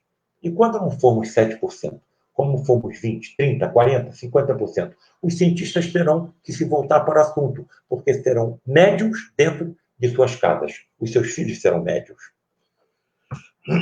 Então, o espírito é assim, sempre o árbitro da própria sorte. Pode prolongar os seus sofrimentos pelo endurecimento no mal, abrandá-los ou abreviá-los por seus esforços para fazer o bem. Transcrição parcial do item 13 do Código Penal da Vida Futura, capítulo 7 do livro Céu e o Inferno. Termino apresentando as evidências das soluções clínicas, por exemplo, do câncer da mama. Eu fiz, ao longo de 45 anos, milhares de remoções de mamas, mastectomias, em decorrência do câncer mamário. Olha o que está acontecendo na atualidade. Um tumor maligno, olha o tamanho do tumor, mais de 50% da mama está tomada pelo câncer, e nós fazemos uma biópsia e deixamos um clipe de titânio de 1 milímetro no centro do tumor, no local da biópsia. Vem o diagnóstico e eu não opero ao paciente, encaminho para um oncologista clínico. Passam-se 3 ou 4 meses, a paciente retorna para mim e outra radiografia feita mostra o parênquima normal, o parênquima da mama normal. Não há mais sinal de tumor. Mas o clipe de titânio está no centro do parênquima mamário normal. Como eu não tenho certeza de que a doença foi completamente eliminada, vou operar essa paciente. Como? Removendo a mama? Não. Pela tecnologia atual, nós podemos colocar isótopos radioativos pela manhã e operar a paciente de tarde, com equipamentos dentro da sala de cirurgia que captam a radiação que está saindo da região onde estava o tumor. Aonde está o clipe metálico colocado no centro do tumor quando foi feita a biópsia há 4 meses atrás. Além disso, podemos colocar também, pela imagem radiológica, um estilete metálico em torno também do clipe de titânio. Opero adiante, abro, faço uma incisão pequena e removo todo o tecido mamário em torno do clipe de titânio colocado há 4 meses atrás, quando foi feita a biópsia. O patologista na sala pega a peça e examina no microscópio. Retorna à sala e diz o seguinte: Paulo César, não há mais doença. Então, estamos caminhando para a solução clínica do câncer. Segundo meu colega de turma, Paulo Niemeyer, dentro de 100 anos, um século, não operaremos mais o câncer. Então, talvez eu esteja pertencendo a alguma das últimas gerações que operarão essa doença. Milhares de pacientes mastectomizadas. E sempre que eu entro para realizar um procedimento desse em alguma paciente com um tumor avançado, eu sempre me lembro de Santa Ágata, a protetora das mastectomizadas. Ágata era uma adolescente de beleza universal, linda, maravilhosamente linda. E Ágata, pela sua beleza, despertou a paixão de Quintiniano, procônsul governador da Sicília, no ano de 235. Mas a menina pertencia a uma família cristã e decidiu se dedicar ao cristianismo, ao Cristo Jesus, e rejeitava de forma assim suave, educada, qualquer proposta de namoro e de casamento. Isso levou o procônsul Quintiniano à ira, à não aceitação de ter a sua vontade contrariada. Ele queria a jovem para sua esposa. Como ela o rejeitou, o que ele fez? Denunciou Ágata a Décio, imperador romano, entre 201 e 251 depois de Cristo, porque naquela época o cristianismo era proibido na Itália. O que o imperador romano fez? Mandou prender a menina e levou-a a julgamento sob risco de pena de morte. Diante do juiz, ela continuou rejeitando a negação do cristianismo. Então, o que o juiz lhe disse? Não te envergonhas de rebaixar-te à escravidão do cristianismo quando pertences a uma nobre família? E recebeu como resposta de Ágata a seguinte frase: e tu não te envergonhas de mutilar na mulher o que tua mãe te deu para te aleitar? Por que ela respondeu isso? Porque a sua condenação à morte foi executada pela extração das suas mamas através de ferros em brasa. Aí está a história de Ágata, a santa das mastectomizadas, e a quem sempre devoto as minhas orações toda vez que entro numa sala de cirurgia para executar uma dessas intervenções. Bem, agradeço imensamente a gentileza, a atenção, a educação, o convite que me foi feito de estarmos aqui, e espero ter alcançado as expectativas sobre essa nossa apresentação nessa noite. Muito obrigado, que Deus abençoe a todos e as suas famílias também. Obrigada, Paulo, muito obrigada. E temos 4 perguntas. Podemos fazer essas perguntas ou já... Claro que podem. Então, tá, Joia. Você está de volta na Câmara, eu também.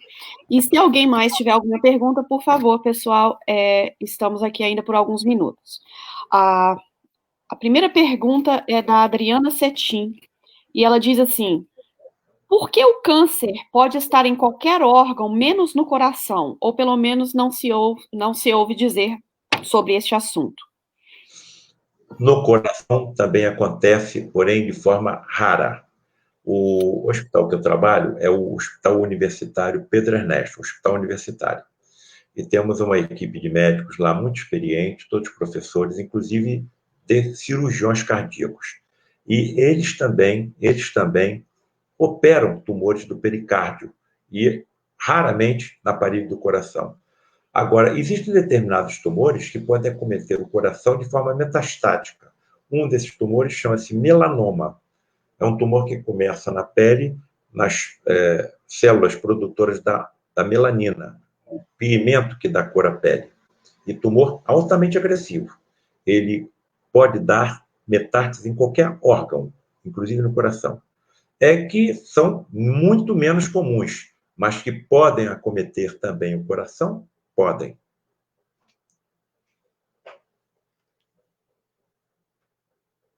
Deixa eu entrar aqui. Outra pergunta, sobre a carne vermelha.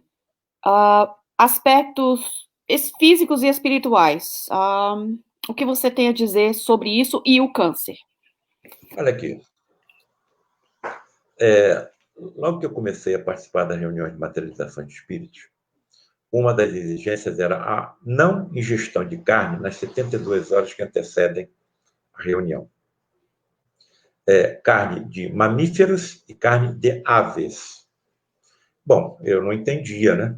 Então, perguntei ao Dr. Luiz da Rocha Lima, estudei os seus livros para me entender por quê. Quando um animal é abatido, a sua carne fica impregnada de fluidos deletérios e pesados, até extrafísicos, decorrente do sofrimento do animal. Eu acho que nenhum de nós que está aqui hoje, teria coragem de entrar dentro de um matadouro, para ver o que acontece lá.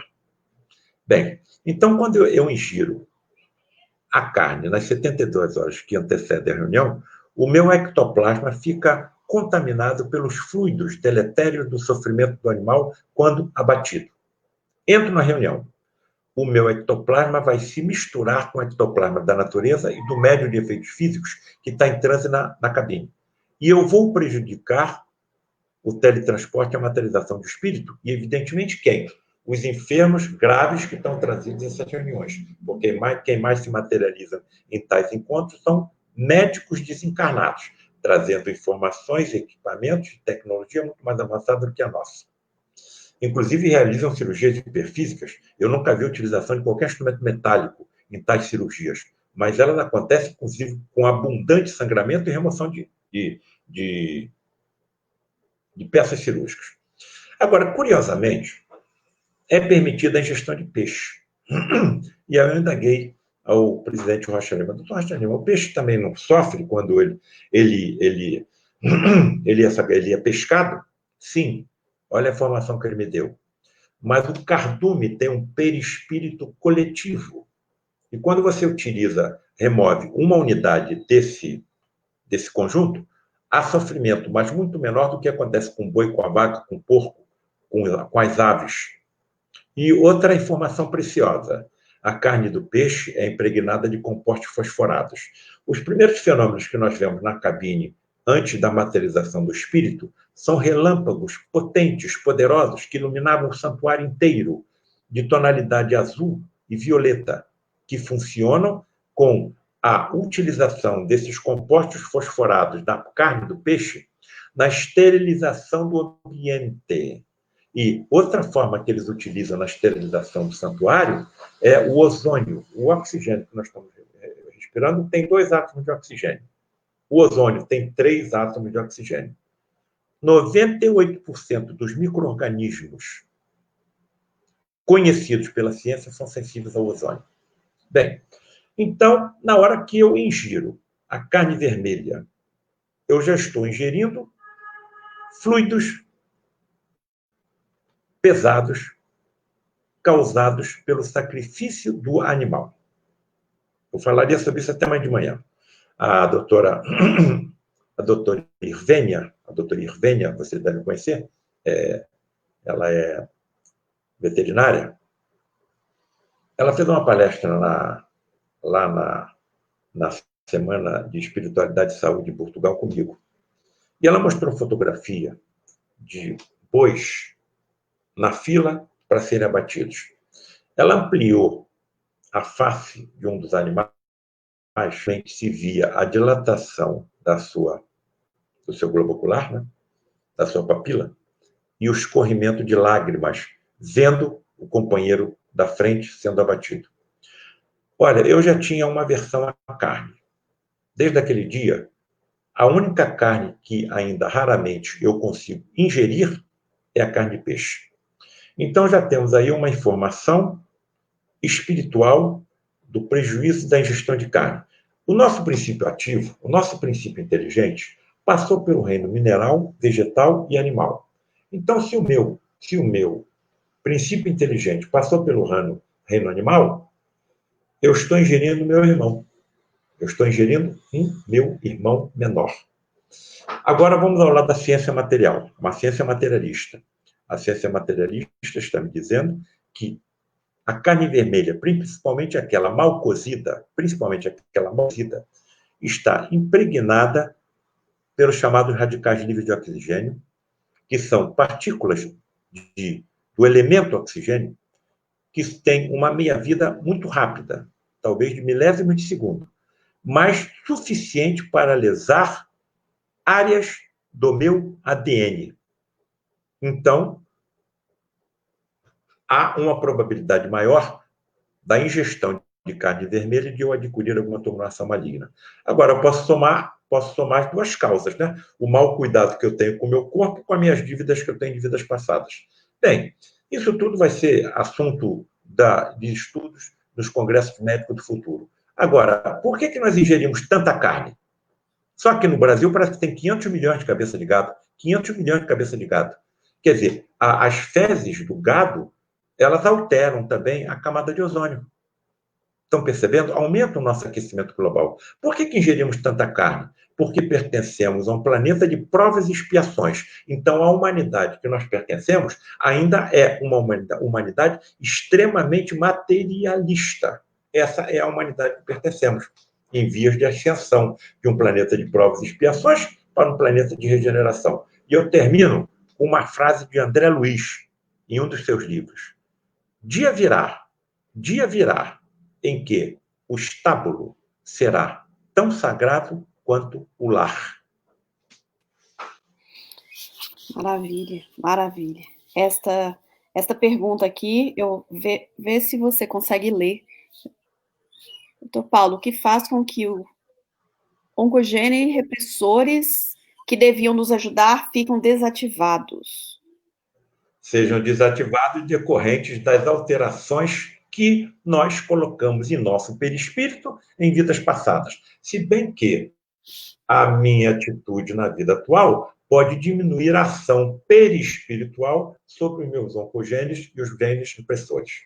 Tudo é possível, tudo é possível. Bem, certa vez um professor me fez a seguinte pergunta. O professor Alberto Lima de Moraes Coutinho, pai da mastologia no Brasil. Paulo César, você está me dizendo que é no perispírito que ficam grafadas as impurezas que eu aloquei pelo meu comportamento equivocado em vidas passadas. E você está me dizendo que tumores malignos servem como extrator, aspirador dessas impurezas. Bem, o espírito é imortal.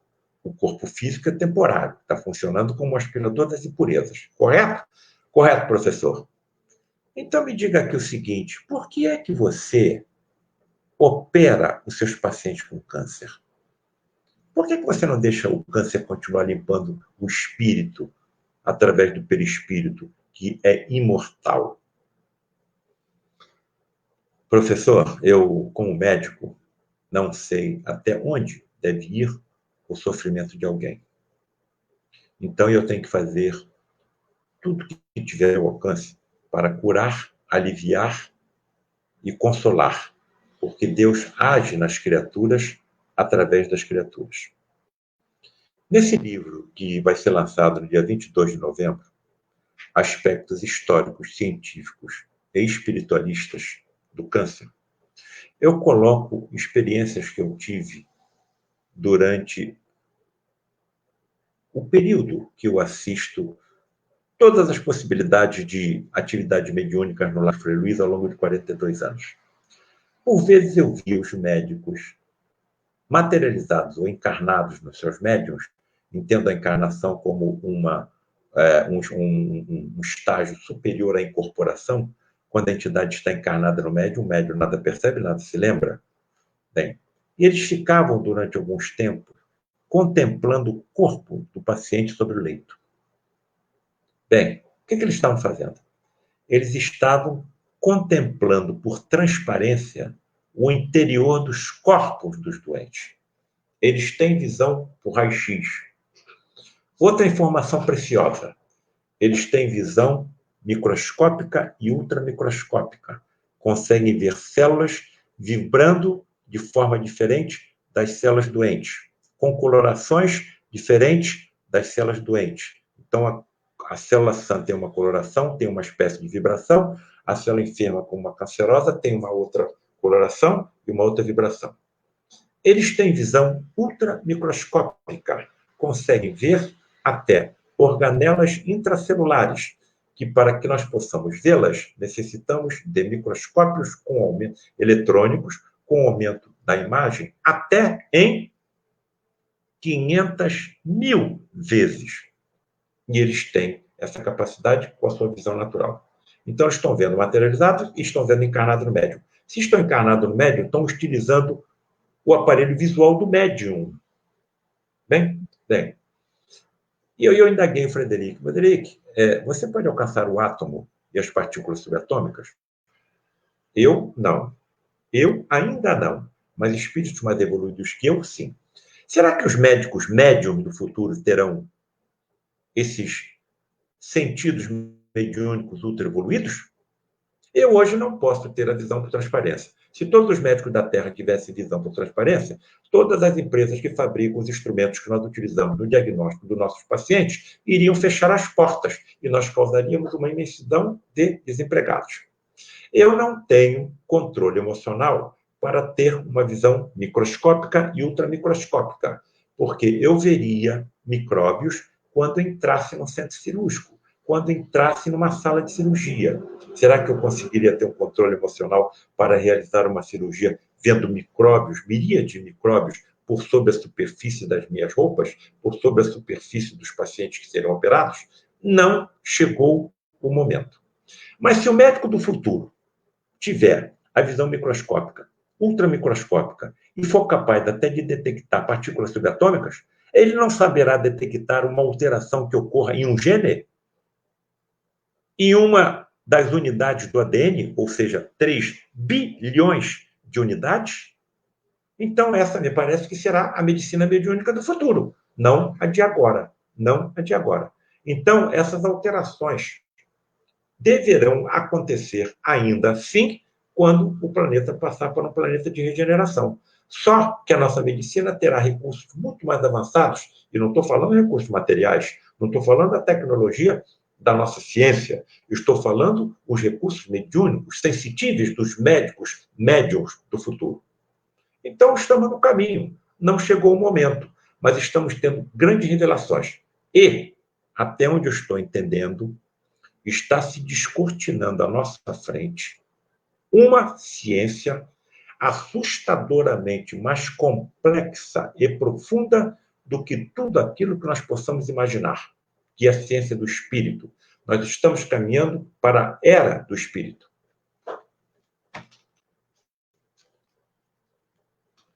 Ok. Última pergunta.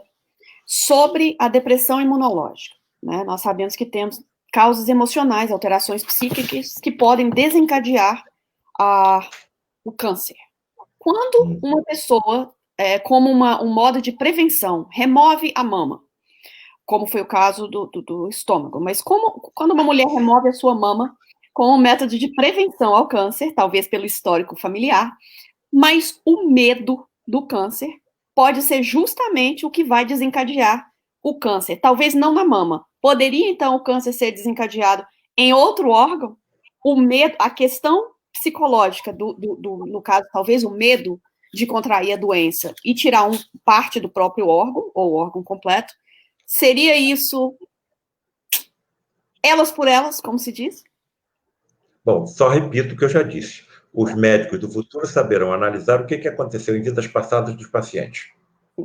Saberão analisar o que aconteceu em vidas passadas do paciente e poderão analisar exatamente até onde poderá ir a nossa medicina. Em relação à remoção da mama de forma profilática, eu estou com 45 anos como cirurgião. Eu sou cirurgião geral, cirurgião oncológico, cirurgião videolaparoscopista e também mastologista.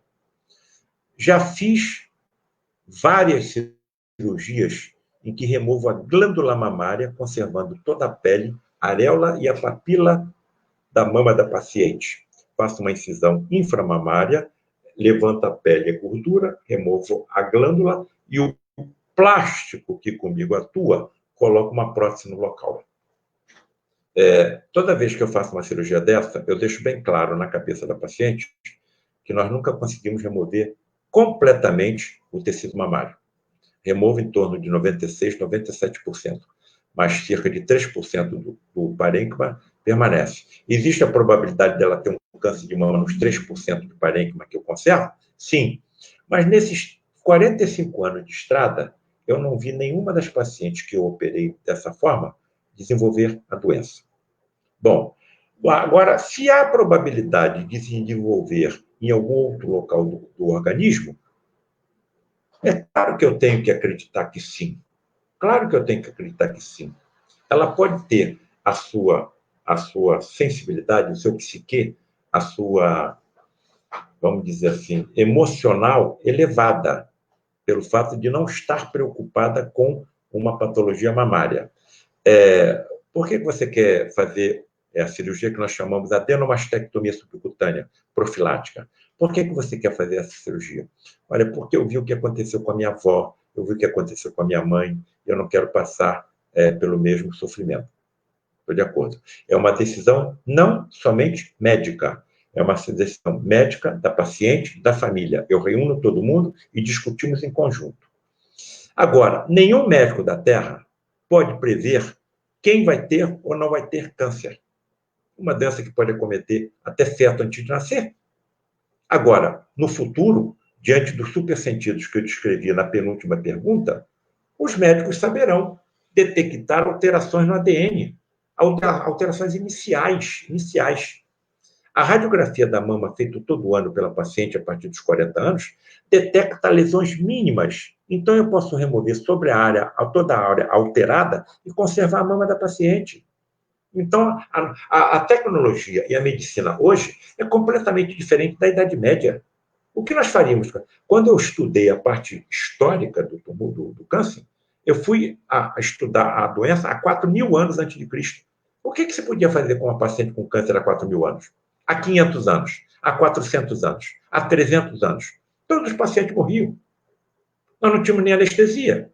Então, vejo que a situação hoje é muitíssimo melhor do que a do passado. Nós estamos hoje, quando eu dou aula para os meus alunos, eu digo para os alunos o seguinte: vocês estão entrando na medicina no seu 4º estágio histórico. Primeiro estágio da medicina, ela era exercida por pajés, feiticeiros, talvez médiuns, que recolhiam ervas aleatoriamente e aplicavam nos pacientes. A imensa maioria não servia para nada, algumas até prejudicavam o quadro clínico do paciente e algumas funcionavam. Essas que não funcionavam nós usamos até hoje. Por exemplo, curare. Por volta da Segunda Guerra Mundial, com o aprofundamento dos antibióticos, das vacinas, com o aperfeiçoamento dos procedimentos anestésicos, ingressamos na segunda fase histórica da medicina. Estamos hoje vivendo a 3ª fase histórica da medicina.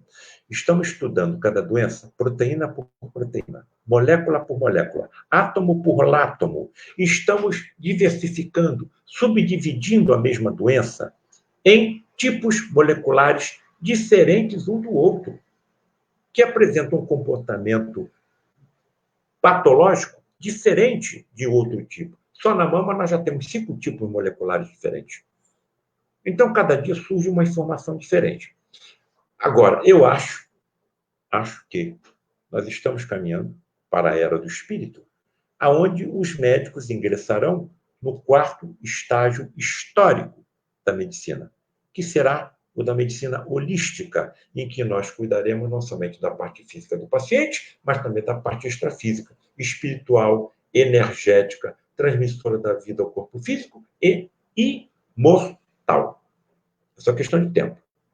Nenhum médico da Terra está sozinho. Tamanha é a quantidade de detalhes que eu tenho que manipular na minha mente para tomar decisões diagnósticas e terapêuticas, que em algum momento eu vou precisar de alguém assoprando no meu ouvido. Bom, agora é só dizer gratidão. Temos centenas de pessoas assistindo, todos maravilhados, agradecendo, pedindo para voltar de novo em alguns meses. Sabemos como você é ocupado. E quanto tempo? Se possível, vem aqui para os Estados Unidos assim que tiver, né, possível. Eu estava com a programação para ir, mas a pandemia não deixou.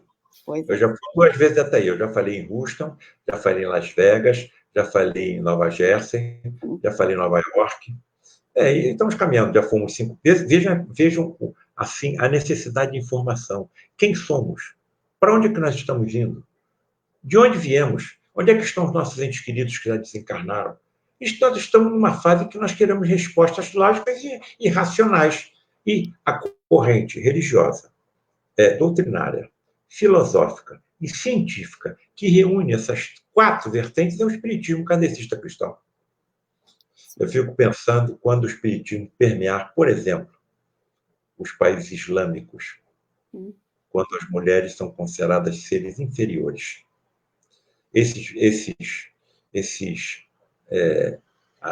Digamos assim, missionários sofrerão tudo. Serão torturados, queimados, decapitados, estrangulados. Mas você pensando bem, isso já aconteceu no passado. Com quem? com os primeiros cristãos. Foram crucificados, lançados às feras, queimados, degolados.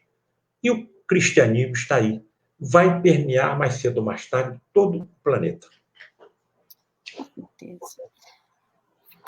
Amigo, posso deixar você agora no quadradinho só para nos aconselhar, não como médico espírita, mas como um espírita médico, para que nós possamos, talvez, não evitar, mas que a gente possa prolongar com todo esse conhecimento aqui, talvez a saúde, num aspecto holístico.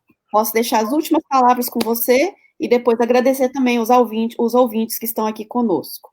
Por favor. Eu vou dar uma opinião rápida e depois eu gostaria de te apresentar uma amiga que ficou aqui ao meu lado, nos acompanhando e me inspirando, uma grande amiga que eu tenho há muito tempo, sempre me ajuda nessa parte, e se você permitir, eu posso fazer uma reger a prece com ela ao meu lado, se você permitir. Com certeza. Amigos, nós temos o Consolador prometido por Jesus. Nós temos uma dádiva. E essa dádiva, essa consolação principal é que todos somos imortais. Nós vamos viver para sempre. Como é que estará o meu conhecimento daqui a 1000 anos? Daqui a 10.000 anos? Daqui a 100.000 anos? Daqui a 1 milhão de anos? Nós estamos no início de uma estrada que não tem mais fim. Nós vamos nos aperfeiçoando cada vez mais, aumentando o nosso conhecimento, a nossa sabedoria, o nosso amor, a nossa crença racional e lógica. Então, nós vamos acreditar, não porque um sacerdote nos disse que é assim, não porque entes queridos como pai e mãe nos disseram que é assim. Nós estamos acreditando porque sabemos que é assim. Como é que eu posso deixar de acreditar durante 40 anos vendo o que eu vi? Perceberam? Então, tomemos como exemplo o Cristo planetário da Terra. Ele é o nosso modelo. Então, nós temos que buscar dentro de nós o que não é fácil, eu compreendo, eu também tenho muita dificuldade, mas eu tenho que cultivar em mim o perdão às ofensas. Eu tenho que cultivar em mim o esquecimento de agressões, inclusive verbais. Eu tenho que procurar realizar ao próximo aquilo que eu gostaria que fizessem comigo. Eu tenho a sensação, quando entro numa igreja, que eu estou num ambiente sagrado. Por que eu não posso ter essa mesma sensação dentro do meu lar? Por que eu não posso ter essa mesma sensação dentro do meu ambiente de trabalho? E, para terminar, mais cedo ou mais tarde nós seremos atingidos por algum distúrbio da saúde. E esse distúrbio pode ser tão profundo que pode nos levar à desencarnação. Permitam-lhe contar um caso bem rápido. Eu tinha operado uma paciente com câncer de mama. Ela estava com 1 ano de operado e começou a pipocar metástase em todo o esqueleto. Não tinha mais nada que a nossa medicina pudesse fazer e eu a levei a uma reunião de materializações de espíritos para atendimento de pacientes graves. Ela ficou colocada no leito ao meu lado, eu sentei na cabeceira do leito. Saiu da cabine, materializado, um médico chamado João Pedro, todo luminescente. Se aproximou do leito, começou a deixar jorrar sua luminescência sobre o corpo da paciente. Débora, daqui a pouco, ele começa a conversar com outra entidade que nós não víamos, mas ouvimos a voz. Fica aqui do meu lado, Débora. Nós não víamos, mas ouvimos a voz. Pelo fenômeno da voz direta. A entidade materializa só a laringe. Então, poupa energia para não materializar o corpo todo, e essa energia é utilizada em benefício dos doentes. Se a laringe não estiver iluminada ou solidificada, você não vê, mas ouve a voz da entidade. Débora, em inglês fluente. E o médium, mais forte, que estava na cabine, só falava português. Tamanha era a velocidade do inglês que eu não estava conseguindo acompanhar nada. Naquele momento, um dos momentos inesquecíveis da minha vida, eu estava vendo 4 dos mais fantásticos fenômenos descritos pela ciência da mediunidade. A materialização do espírito, a bioluminescência, que é a produção de luz por um ser vivo, o fenômeno da voz direta, que você não vê a entidade, mas ouve a voz, e a xenoglossia, quando a entidade fala línguas desconhecidas do médium. A velocidade do inglês era tão rápida que não entendia nada, mas as 2 entidades repetiam insistentemente uma palavra: wonderful, wonderful, wonderful, wonderful. Eu sou médico da paciente, estou sentado na cabeceira. A paciente está com câncer de mama, com metástase para todo o esqueleto. O que tem de tão maravilhoso aí? Claro, eu nunca me dirigi à entidade. O problema era conter a minha curiosidade científica quando eles se dirigiam a mim, a ponto de ser advertido. Tudo isso está no livro A Face Oculta na Medicina. Terminou o tratamento, João Pedro voltou para a cabine e se desmaterializou. Em outra reunião, eu perguntei ao Frederic: Frederic, o que havia de tão maravilhoso com aquela paciente tão grave que o João Pedro tanto elogiava? Resposta para todos nós, é só questão de tempo. Vamos passar por algum distúrbio de saúde. Paulo César, eles estavam elogiando a forma como ela estava aceitando a prova da sua doença. Ela não estava blasfemando contra Deus. Ela não estava acusando os médicos. E tudo que a medicina de vocês tem a oferecer, ela estava aceitando serena e resignadamente.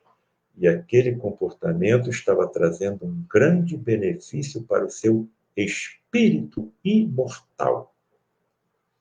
Que nós nos lembremos dessa passagem quando chegar o nosso momento. Nós seremos observados por parentes, por amigos, e se virem a firmeza, a serenidade com que nós enfrentaremos as nossas doenças, absolutamente certos da imortalidade da alma, quando chegar o momento deles, eles se lembrarão dos nossos exemplos.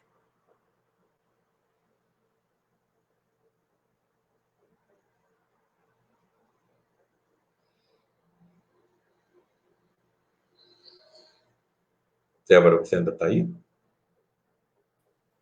Estou. Estava mutada. Mas você me apresentou o seu amigo antes da palestra, que estaria te dando uma assessoria, e temos uma amiga também, correto? Agora uma amiga. Agora uma amiga. Por favor. Agora eu vou pedir você chegar um pouquinho para o lado. Então, peraí, que eu vou sair daqui. Aqui está minha amiga, Débora.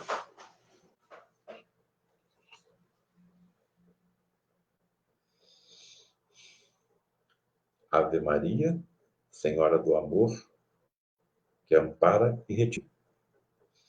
Ai do mundo se não fora a vossa missão sublime. Cheia de graça e bondade, é por vós que conhecemos a eterna revelação da vida nos seus dons mais supremos. O Senhor sempre é convosco, mensageira da ternura, providência dos que choram nas sombras da desventura. Bendita sois vós, ó Rainha, estrela da humanidade, rosa mística da fé, da humildade.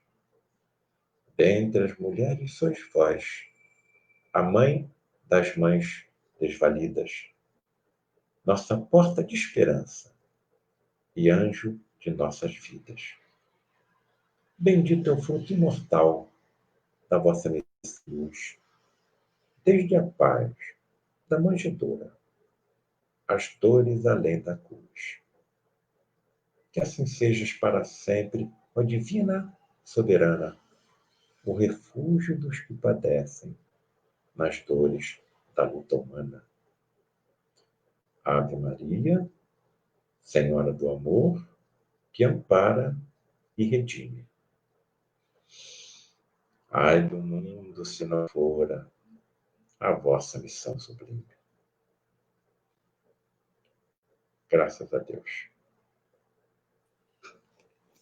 Que assim seja. Gratidão. Ela é a nossa padroeira do nosso tratamento espiritual, das cirurgias espirituais que efetuamos lá no Seara do Bem. Então, não podia ser mais abençoado esse final dessa palestra. Todos aqui agradecendo. Vou deixar agora o seu descanso também, que já é no Brasil, já deve ser bem mais tarde aqui nos Estados Unidos. E gratidão, gratidão. Se você permitir, vou colocar essa palestra no YouTube também, para compartilhar com mais pessoas. Com todo o prazer, toda a honra. Muito obrigado. Vamos divulgar a verdade. Com certeza. Que Deus abençoe, doutor Paulo. Toda a família, a netinha também. A sua também. Fiquem com Deus.